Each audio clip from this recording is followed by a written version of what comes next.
मैं इस समय आपसे एक नेता या एक सांसद के रूप में इस उत्तर की अपेक्षा नहीं करूंगा जो मैं पूछने जा रहा हूं। मैं चाहूंगा कि आप हिंदू और सनातनी के रूप में या हिंदुत्ववादी और सनातनवादी के रूप में बताइए कि आपने जो स्वांग किया, जिसमें भगवा जो हमारी इतनी बड़ी हिंदू जनता की आस्था का प्रतीक है, हमारी श्रद्धा का प्रतीक है, हम झुकते हैं उसके आगे, वो पहन के आपने एक सांसद के चरण छुए।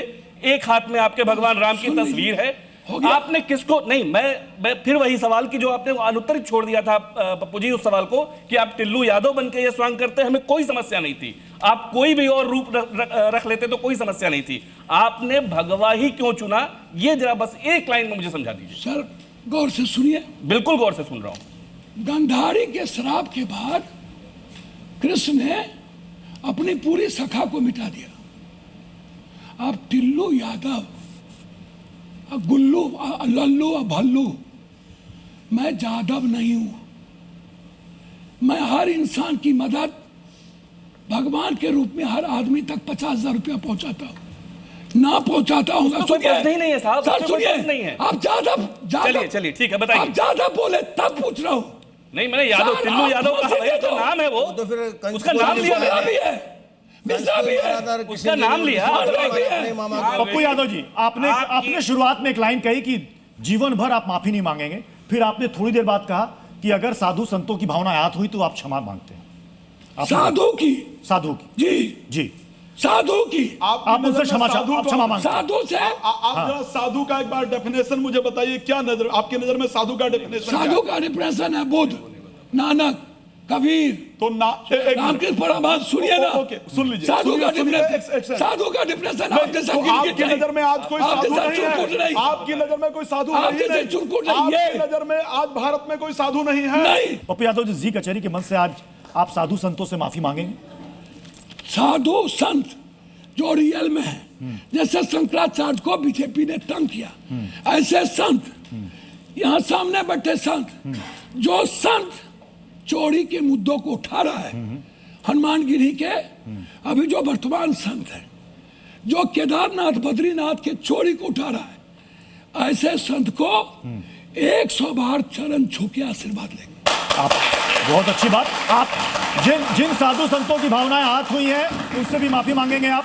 जो साधु संत, हाँ, साधु के भेष में कालनेमी है, गिरी, संपत राय, या जो साधु कह रहा है पप्पू यादव को जला दूंगा, घाट ढूंढ के मारेंगे, जो कह रहा है 51 लाख देंगे, जो साधु, कोई साधु का आचरण सुने हो ऐसा? कोई बोलेगा मारो? नहीं, बिल्कुल। अभी मैं तो सवाल शुरू में हो गया, इस पर सवाल शुरू में हो गया। पप्पू यादव जी, आज आपने जी कचहरी के मंच से एक और बात कही है, और शायद आपने ये पहली बार कही है। आपने ये बात पहली बार कही है पप्पू यादव जी। आपने कहा कि जैसे मैंने इस मुद्दे को उठाया इस भेष में, आपने कहा वक्फ घोटाले के मुद्दे को भी आप उस भेष में उठाएंगे। मैं एक बार हमको इंतजार, सभी को इंतजार रहेगा कि पप्पू यादव उस मुद्दे का मंचन भी उसी वेशभूषा में करें। सुनिए ना जी, मैं बहुत बेहतर तरीके से जी हर मुद्दों को सदन में घुमा दिया, उठाता हूँ। फिर चुप रहिए। हमने घुमा दिया। और मैं आज भी कह रहा हूँ, वक्फ की चोरी जो भी माफिया कोई भी भेष में करेगा, पप्पू यादव उसका विरोध करेगा, सवाल उठाएगा, और उसी वेशभूषा में करेंगे, उसी वेशभूषा में करेगा। चलिए, इसी बात के साथ अब कचहरी को यहीं पर समाप्त करते हैं। लेकिन सर, आपका फैसला?